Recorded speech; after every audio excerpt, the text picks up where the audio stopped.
자, 잠시 쉬었으니까 다시 또 시작하겠습니다. 지금 앞 시간에 그 17장 9절로부터 27절까지 있는데 9절로부터 지금 21절까지는 말씀을 드렸는데 23절 이후에는 말씀을 못 드렸죠. 23절 이후에는 그 99세 때 그 하나님이 그 아브라함의 집에 있는 모든 돈으로 산 자나 뭐 어디나 무슨 마모나고 다 할례하라고 그랬잖아요. 이때 당시에 이스마엘이 13살이었다라고 기록된 것까지가 창세기 17장의 기록입니다. 그래서 표면적으로 할례를 받은 사람이 이때 당시에 아브라함과 이스마엘 둘이에요. 왜 둘인가 하면은 그 돈으로 산 자든지 무언 자든지 다 그 집에서 낳는다든지 다 양피를 베라고 하나님이 말씀하셨잖아요. 그런데 이름이 드러난 것이 아브라함과 이스마엘 두 사람뿐이다 하는 얘기예요. 나머지는 몇 명인지 우리가 몰라요. 그냥 그 집에서 난 자든지 산 자든지 막론하고 남자는 양피를 베라고 했지만 드러난 거는 지금 얘기한 같이 아브라함과 이스마엘 둘뿐이에요. 자, 이것이 무슨 뜻인가를 우리가 알아야 돼요. 자, 그래서 지금까지 이야기한 것을 이러한 스토리를 가지고 맥락을 가지고 나눠보기로 하겠습니다. 그런데 앞 시간에도 말했지만 이 전체를 창세기 17장 전체를 통틀어서 한마디로 말하면 뭐냐면 이 두 번째 항목과 똑같아요. 그러니까 앞에서 17장 앞에서 그 아브라함이 되는 거, 이것이 아브라함이 되는 것과 마찬가지예요. 그래서 이것을 한마디로 얘기해가지고 거듭남 이렇게 말할 수 있어요. 우리가 그 성경을 표면적으로 볼 때에는 거듭남이라고 하는 것이 요한복음 3장에만 있는 것으로 알고 있거든요. 신학적으로도 그분이 거듭남은 요한복음에 즉 신약에 와서 거듭남이 있다라고 가르치고 있는 거예요. 자, 그러면 신약에서 주장하는 거듭남이 신약에 와서 예수 때에 이르러서 거듭남이 있었다고 한다면 성경의 전체적인 맥락의 문제가 무엇이 있느냐면 구약 시대에는 구원이 한 사람도 없다라는 말이 되기 때문에 거듭남이 예수 때에 와서 있었다는 얘기가 맞지 않는 거예요.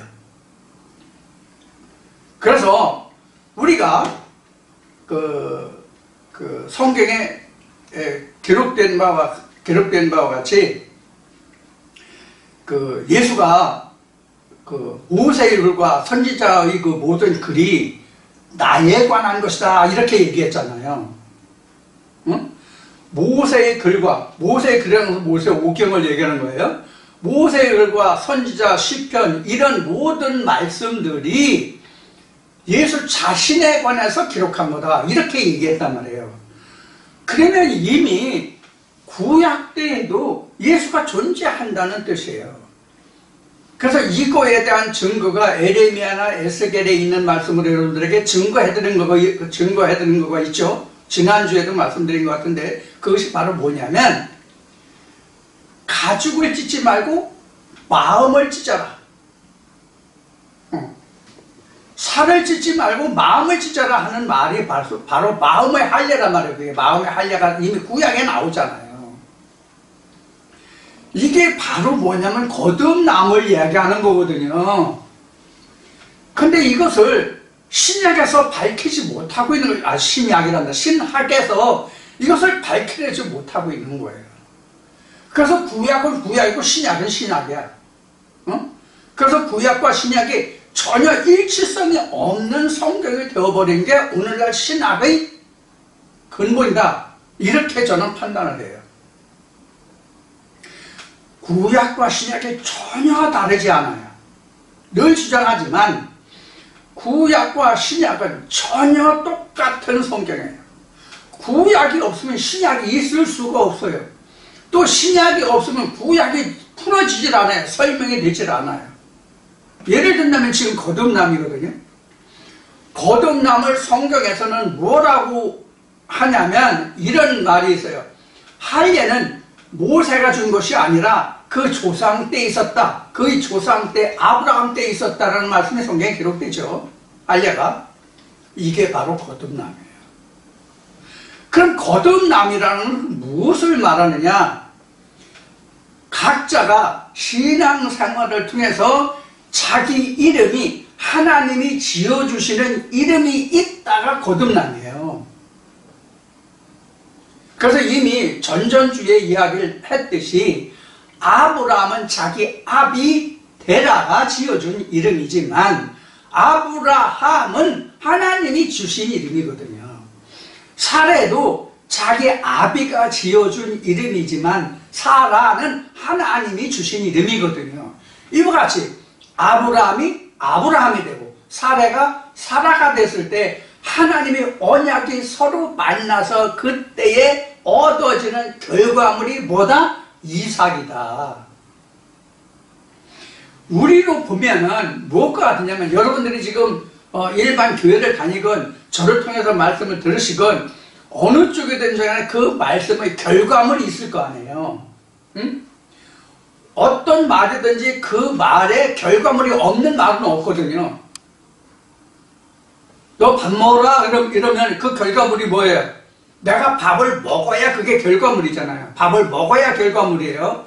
밥을 먹어라가 결과물이 아니라 이건 약속이고 언약이고 명령이고 지시예요. 밥을 먹어라는 것은. 그러면 그 명령이든지 지시든지 언약이든지 뭐든지 간에 그것이 성취되는 것은 내가 밥을 먹어야, 그 명령을 받은 사람이 밥을 먹어야 그 명령자와 명령을 받은 자 간에 그 모든 것이 이루어지고 성취되는 것이잖아요. 하나님 말씀도 똑같단 말이에요.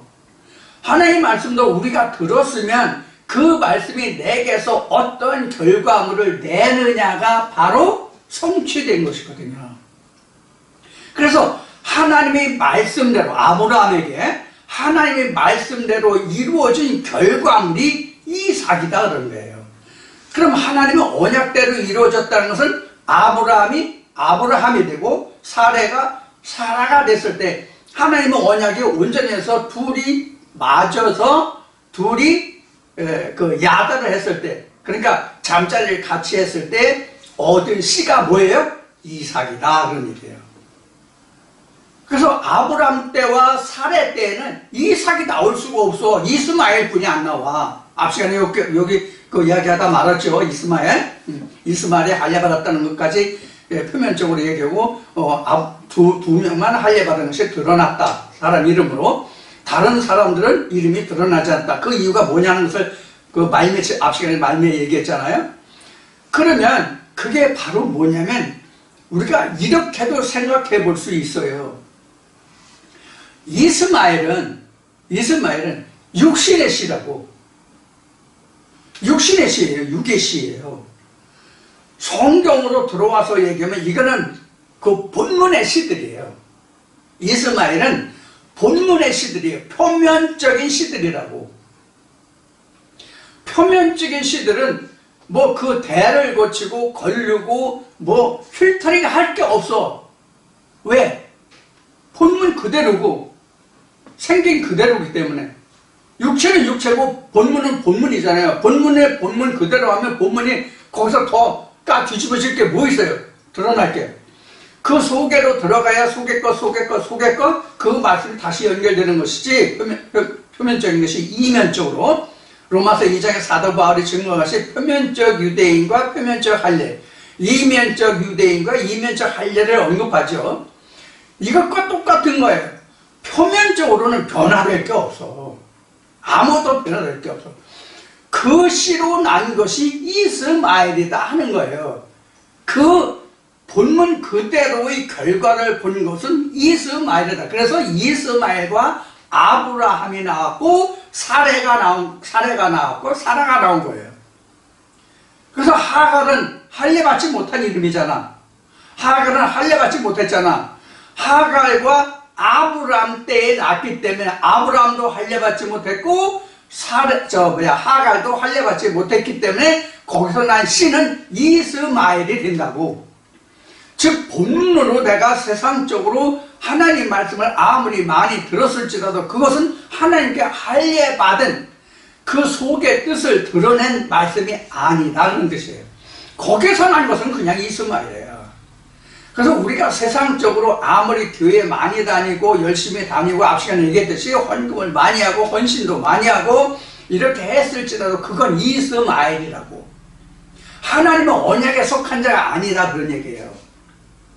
그래서 사라와 하갈은 갈라디아서 4장에 가면은 사도 바울이 증거하기를 이거는 두 언약이다 그랬단 말이에요.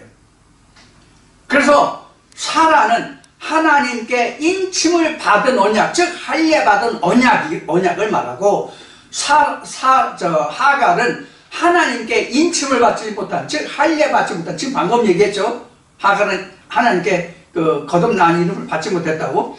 그러한 씨로 낳기 때문에 같은 아브라함이지만 같은 말씀이지만 거기서 나온 결과물은 하나님이 원하시는 씨가 아니다 그런 얘기예요.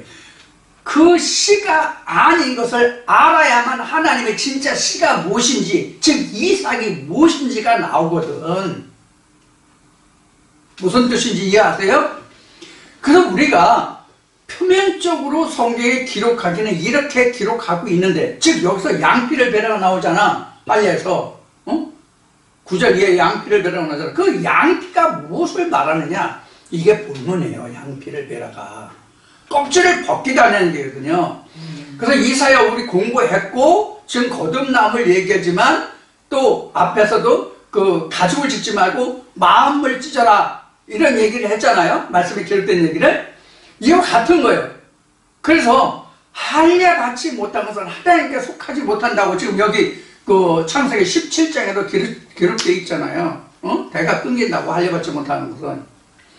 그래서 양피를 벤다는 것은 다른 말씀으로 보면 우리가 이제 이 앞에 이사야 공부를 했는데 이사야서 보면은 그 겉옷을 입는다 했고 겉옷을 벗는다도 있고 여러 말씀 있잖아요. 복음서에도 내 겉옷을 벗어라 이런 말 있잖아요. 이 겉옷을 벗는 게 바로 양피를 베는 것과 똑같은 거예요. 그럼 양피를 베면은 우리가 이게 그 의미적인 것이다. 양피를 베면은 뭐가 나와요? 글이 나오잖아요. 실상의 모습이 나오잖아요. 그래서 사실 이 양피를 베다라는 것은 할례라는 것은 무엇을 뜻하냐면 말씀의 벗겨짐이에요. 말씀의 깨달아짐이 할례예요. 아브라함 때는 실제 양피를 베지만 실제 우리 성경 역사의 창세기 17장에서 기록한 것은 실제 양피를 베었지만 양피를 벤 그 자체가 할례가 아니라 오늘날 우리에게 주는 하나님의 언약의 할례는 뭐냐면 말씀이 깨달아진 벗겨짐이에요. 그래서 이미 구속사를 말씀드릴 때에 하나님 말씀은 보고 듣는 자가 복이 있다고 그랬는데 보고 듣는 자가 복이 있다고 그러는데 보는 눈과 듣는 귀는 여호와의 지으신 것이라고 그랬단 말이에요. 그 얘기예요. 그래서 여호와의 지으신 눈과 귀가 그럼 뭐냐면 앞 시간에 얘기한 이상이에요. 이상. 이 말씀을 통해서 하나님이 우리에게 주시는 그 속뜻을 알면 꺼풀이 벗겨지는 거잖아. 무슨 뜻인지 이해가 돼요? 그래서 우리가 이런 부분에서 이미 오랜 세월 전에 제가 인용해서 예를 들어서 말씀드린 게 있어. 뭐냐면 빼앗긴 들에도 봄이 오는가. 그럼 빼앗긴 들에도 봄이 오는가라는 것을 오늘날 같으면 우리 어린 시절이 아니라 지금 70대 후반 80대 초반에 되는 우리 때에는 국민학교 6년을 다녀도 한글을 읽지 못하는 사람들이 꽤 많았어. 실제로. 구구단 외우지 못하는 사람들이 꽤 많았어. 그래서 곱셈 나눗셈을 못해. 구구단을 못 외워가지고. 근데 지금은 4, 5살만 돼도 구구단 알고 한글 알잖아요. 그럼 한글만 알면 본문은 누구든지 다 읽을 수 있어. 무슨 뜻인지 이해하시겠죠? 그래서 우리가 빼앗긴 별도 봄이 오는가라는 단어를 공부했다면 그 빼앗긴 별과 봄은 이 작가가 무엇을 두고 말하는 것인지를 우리가 작가 입장에서 앞 시간에 얘기했듯이 작가 입장에서 그 말씀을 읽을 수 있어야 이상을 보는 것이라고 말했죠. 성경도 마찬가지예요. 성경을 읽으면 하나님이 우리에게 이 글을 통해서 문자를 통해서 말할 줄 모르고 드러날 줄 모르는 이 글을 통해서 우리는 어떤 이상을 보는 거예요. 그래서 첫 번째 우리가 드러나는 결과물이 뭐냐? 이스마엘이다. 이스마엘이다. 그럼 이스마엘이라는 것을 깨닫는 것도 할례를 해야 이스마엘이라는 것이 드러나는 거예요. 근데 이삭은 한 단계 더 가잖아. 아브라함이 아브라함이 되고 사레가 사라가 된 후에 누구를 하나님이 명령이 이때 내 씨가 나올 텐데 그걸 이삭이라고 하라고 얘기를 해요? 지금 얘기한 이삭이잖아요. 응? 아브라함과 사레가 할례 받은 연후에 생겨난다. 그러니까 내가 이상을 봐야 돼. 앞 시간에 얘기했나? 이 시간에 얘기했나? 갈라디아서 4장에 가면 사라와 하갈이 뭐다 하는 것이 나왔다고 그랬죠. 그래서 사라는 하나님의 언약을 얘기하고 하갈은 하나님의 언약이 없는 것을 말한다. 그래서 이스마엘은 하나님의 족보에 들어가지 못한 거예요. 이삭은 하나님의 족보에 들어갔지만 하나님의 족보에 들어갔다는 얘기는 하나님의 후사라는 것이거든요. 그래서 이미 앞에 얘기했죠. 아브라함이 하나님의 후사가 되는 여러 가지 과정을 거쳐서 지금 이 말씀까지 왔잖아요. 자, 이와 같이 우리가 할례를 받는다고 하는 것은 이때 아브라함 때는 실제로 양피를 베는 것이었지만 오늘날 우리에게는 말씀이 말씀이 껍질이 벗겨지는 것, 즉 깨달음이에요. 근데 이 말씀이 한두 번 껍질이 벗겨지는 게 아니에요. 무수히 벗겨져야 돼요. 그러면 하나님의 말씀이 이와 같이 속의 것이 드러나면 이것을 성경은 뭐라고 얘기하냐면 이것을 진리라고 얘기해요. 그럼 진리는 뭐냐? 예수가 진리예요. 성경에 그렇게 얘기했죠. 예수가 자신을 말할 때 내가 길이요 진리요 생명이다. 그러니까 길, 진리, 생명은 같은 것이라는 얘기거든요. 그래서 그 진리가 깨달아지는 거예요. 그 진리가 깨달음이에요. 진리가 드러나는 것이 거듭남이에요. 그러니까 성경이 벗겨지는 거예요. 그래서 성경 구약을 보면 여호수아가 검은 시커먼 재에 타고 불에 탄 그슬 그을린 옷을 입고 하나님 앞에 갔죠. 하나님 앞에 갔을 때 그 옷을 벗기고 하나님이 다시 옷을 입혀주는 과정이 나오죠. 우리가 전투에서 싸우고 이랬던 겉옷, 이게 바로 본문 말씀과 싸웠다는 얘기거든요. 그 겉옷을 벗기면 하나님이 진리 옷이 입혀진단 말이에요. 그래서 우리가 본문을 성경에 기록된 본문의 말씀을 듣고자 해서 우리가 교회에 가고 목사의 설교를 듣는 것이 아니라 그 본문 말씀 속에 숨겨진 하나님의 비밀인 예수 그리스도를 알고자 함이란 말이에요. 이건 인간 이태수 목사의 얘기가 아니라 이미 사도 바울이 빌립보 교회에 만대와 만세전으로 감추어진 하나님의 비밀 예수 그리스도라고 성경에 기록하고 있다고. 그러니까 성경은 하나님의 말씀은 비밀이라고 되는데 그 비밀이 예수 그리스도라고. 그게 만대와 만세전에. 그러니까 영원한 날부터 영원한 날 전부터 영원한 날까지 숨겨진 것이 성경에 숨겨진 것이 무엇이다? 예수다. 그래서 예수 자신이 말하기를 모세의 글과 모든 선지자 시편에 기록된 모든 말씀이 나에 관한 것이다 라고 얘기하더라고. 그래서 모세오경과 시편과 구약의 선지자들이 말한 그 모든 것이 꺼풀이 벗겨지면, 겉옷이 벗겨지면 그것이 곧 무엇이 되느냐? 신약이 되는 거예요. 그것이 이삭이라고. 그게, 그럼 나는 하나님께 할례 받은 자가 되는 거예요. 무슨 뜻인지 이해가 되시죠?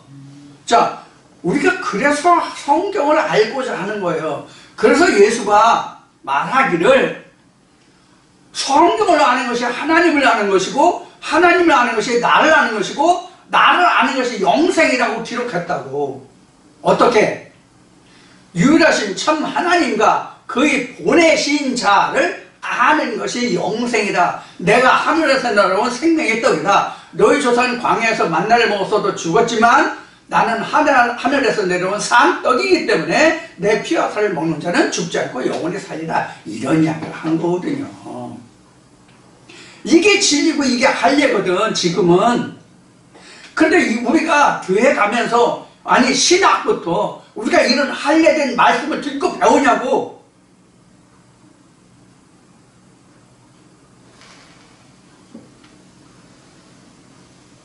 나 같은 경우에는 신학을 했지만 사실 내놓을 만한 신학을 한 게 아니에요. 하나님의 복음의 증거를 위해서 제가 신학의 그 물을 조금 먹었을 뿐이에요. 4년 6년 과정을 다 이수하긴 했지만 4년 6년이라는 시간을 다 소유한 건 아니거든요.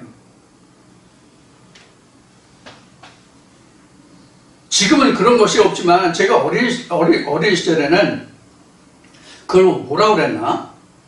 그 학교 다니지 않아도 그 방송을 통해서 그 중학교, 고등학교 과정을 이수하는 방송통신문과, 지금 이제 그 방송통신대학이라고 이제 대학이 있지만 중고등 과정도 지금 그런 것이 있나? 자격시험이? 지금도 있을 거야 아마.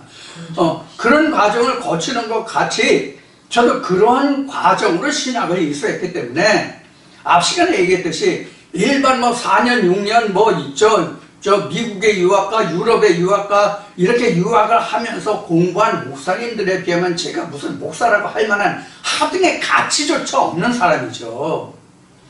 그러나 하나님을 아는 성경의 지식을 놓고 보면 그렇지 않다는 거예요. 그래서 앞 시간에도 신학을 이야기한 거예요. 신학의 유래가 성경에 어떻게 드러나 있는지. 우리가 이거 신학을 한 사람들도 신학 과정을 통해서 이런 것을 들어본 적이 없고 이야기하는 신학이 없는 걸로 알고 있어요. 그리고 우리가 일반적으로 생각하기를 우리는 반드시 신학을 해야만 하나님을 알고 그래야만 하나님의 종으로서 부름을 받고 하나님의 종이 되는 줄 알아요. 그래서 성경에 엘리야와 엘리사를 그래서 앞 시간에 얘기한 거예요. 모세 얘기한 거예요. 지난주에도 예수를 얘기한 거예요. 선지자들을 얘기한 거예요. 사도들을 얘기한 거예요. 자, 우리가 가장 좋은 예가 하나 있어요. 사도 바울이 가말리엘의 문화생이거든요. 그때 당시에 최고의 신학이에요. 유대인들에게. 가말리엘한다. 사도 바울이 얼마나 똑똑했는지 성경에서 기록한 대로예요. 그래서 성경에 보면 너의 지식이 너를 삼켰다라고 기록할 정도잖아, 사도 바울은. 그만큼 바리새인들에게 총망을 받던 자가 누구냐면 사도 바울이에요. 그때는 사울이죠. 다메섹 이전이니까. 이 사람이 증거한 게 뭐예요? 이 사람이 증거한 게 뭐예요? 내가 그동안은 하나님과 예수 그리스도 이것을 육체대로 생각했는데 다메섹 사건 이후 사도 바울이 증거하기를, 바울이 된 후에 증거하기를 내가 하나님과 예수 그리스도로 아는 걸 육체대로서 이것을 다 모든 것을 버렸다고 성경이 기록하고 있거든요. 지금 우리 신학의 모두가 2000년 전 유대 땅에 왔던 예수를 육체대로 지금 전하고 증거하고 있잖아요. 사도 바울은 그 모든 것을 다 버렸다고 되어 있는데, 여러분 이거 우리가 깊이 생각해야 될 부분이에요. 교회 다니는 모든 사람들이. 그래서 저도 교회를 여러분들과 똑같은 일반 교회에서 신앙생활을 하다가 그 교회에서 내가 쫓김을 받아서 과연 하나님이 존재하느냐의 여부를 알려 하여 부르짖기를 3년이 넘게 부르짖어가지고 하나님의 신을 받게 된 거예요. 그래서 오늘 앞 시간에도 얘기했지만 그래서 곽선희 목사를 이야기한 거예요. 신에게 의존하지 말고 신을 받아서 목회하라. 이게 맞는 얘기거든. 그런데 정작 그 얘기를 한 당사자 본인도 하나님의 신을 받지 못했다. 하나님의 신은 이스마엘로 결과가 나타날 수가 없어요. 반드시 이삭으로 나타나야 돼요. 이게 할례란 말이에요. 이것이 할례다. 그래서 오늘 2시간을 통해서 그동안 아브라함과 이삭과 야곱의 하나님, 지금 산자의 하나님이라는 것도 오늘 3일차 지금 두 번째 시간이잖아요. 이 말씀을 통해서 여러분들이 내가 지금 겪고 있는, 내가 지금 생활하고 있는 현재 신앙생활이 과연 하나님으로부터 내게 어떤 언약이 살아 역사되는지, 그 증거가 무엇인지, 내 살에 있는 언약이 무엇인지를 우리가 다시 한번 살펴보고 돌이켜보라는 얘기예요. 이런 것이 없으면 나는 갈 바를 알지 못하고 아브라함이 처음에 하나님의 음성만 듣고 그냥 행했듯이 나는 갈 바를 알지 못하고 가는 자가 돼요. 즉 목적지를 알지 못하고 가는 자가 된다고. 이삭이 없으면 목적지가 없는 거예요. 이삭이 없으면 목적지가 없는 거라고. 내게 살의 언약이 있어도 이삭이 없으면 하나님이 그 증거의 말씀의 증거가 내게 없잖아. 그래서 앞 시간에 뭐라고 말씀드렸어요? 아브라함이 99세에 할례를 받았다 할지라도 실제 아브라함의 할례가 되는 100세 때라고. 아브라함에게 이삭이 드러났을 때, 내게 하나님이 언약하신 그 언약의 말씀이 성취된 증거가 나타난 때가 아브라함 100세 때 얻은 아들 이삭이잖아. 그것이 내게 있느냐 하는 얘기예요. 말씀의 증표가, 하나님이 내게 주신 말씀이, 지금 하나님이 주신 말씀은 여러 가지예요. 자기 표 하나님을 자기 이름으로 와서 자기 표 하나님을 말하는 것도 하나님의 말씀이고, 성령이 교회들에 가시는 말씀도 하나님 말씀이고, 다 하나님 말씀이에요. 다만 그 결과가 이스마엘이냐 이삭이냐 이 차이만 있는 거예요. 이걸 내가 분별하고 깨달으라는 얘기예요. 내가 어떤 결과물이 내게 증표로 남아있는가, 이것을 안다는 것은 내가 지금 하나님의 언약을 쫓아가는지 사람의 말로 쫓아가는지를 내가 분별할 수 있고 내가 깨달을 수 있는 단초의 그 시작이에요. 그래서 아브라함, 이삭과 야곱의 하나님이라는 이 말씀을 여러분들에게 이렇게 심도 있게 깊이 있게 많은 시간을 할애해서 자세히 말씀드리는 거예요. 저도 일반 교회에서 사명감을 갖지 아니하고 사명감으로 하는 것이 아니라 그냥 먹기 살기 위해서 내가 기본 직업으로 한다면 이렇게 애써 힘써 이것을 속의 것을 드러내 말할 필요가 없어요. 표면적으로 사람들의 감상에 호소하는 그런 말을 하면 사람들이 다 좋다고 달려들거든. 거부받는 게 없어요. 그런데 왜 이렇게 이야기하느냐? 왜 흔히 주변 사람들이 하는 말같이 왜 신학을 까느냐, 목사를 까느냐, 이런 얘기들을 하거든요. 그 얘기 수없이 들었거든요. 그것을 까고, 그것을 비판하고자 함이 아니라고 앞 시간에 말씀드렸잖아요.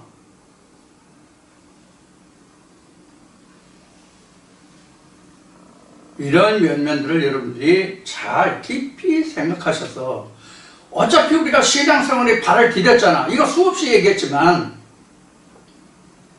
어차피 우리가 신앙생활에 발을 디뎠으면 앞 시간에도 얘기했듯이 그 결국은 영혼의 구원이라고 베드로가 증거했다고 그랬죠? 영혼의 구원의 목표를 바로 가야 될 거 아니야. 어차피 시간 들여, 정성 들여, 물질 들여, 드릴 거 다 드리고 신앙생활 하지, 그거 안 하고 신앙생활 하는 사람 없잖아요. 요사이 제가 유튜브를 통해서 그 집사람이 듣고 있던 걸 어제하고 오늘 아침에 잠깐 들어봤는데, 교회에 대한 그 많은 좋지 않은 예들이라고 할까? 그런 것들이 많이 나오더라고. 그 믿음의 발자취인가? 뭐 하는 유튜브 그 제목이에요. 믿음의 발자취. 거기에 보면 수많은 교회 다니는 사람들의 사례가 엄청 많이 나와 있더라고.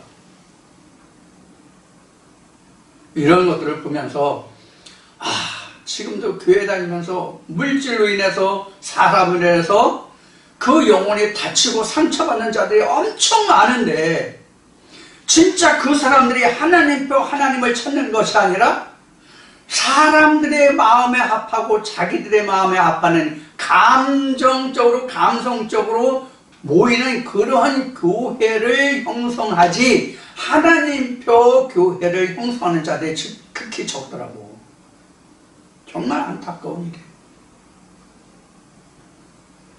지금 말한 하나님은 어디까지 필요하냐면요, 창세기 11장까지는 필요해요. 근데 창세기 12장부터는 아니라고. 우리가 진짜 본질로 돌아가야 된다고. 믿음의 본질로, 하나님의 본성의 본질이 무엇인지를 우리가 아는 믿음으로 들어가야 되거든. 이걸 안내해주고 이걸 전해줄 자가 힘이 더 적단 말이에요. 찬송가에 나와 있는 것 같이 부르짖는 자만큼만은 진리는, 생명수는 말라서라. 이게 지금 무슨 뜻인지 알고 우리가 그동안 찬송했는지 묻고 싶어요.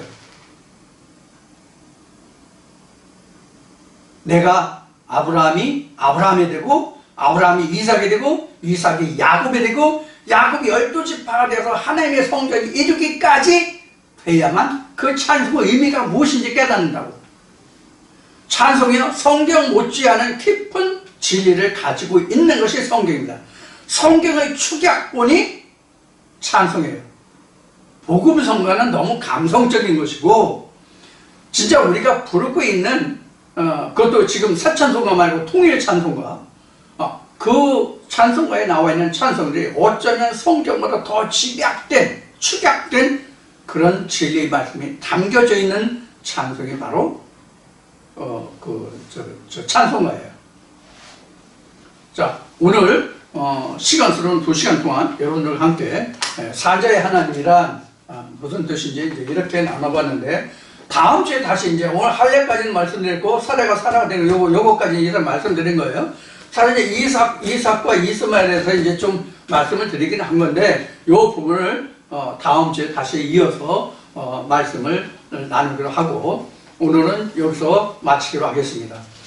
이제 어제부로 가을 장마가 이제 끝나고 내일부터는 기온이 급강한다고 합니다.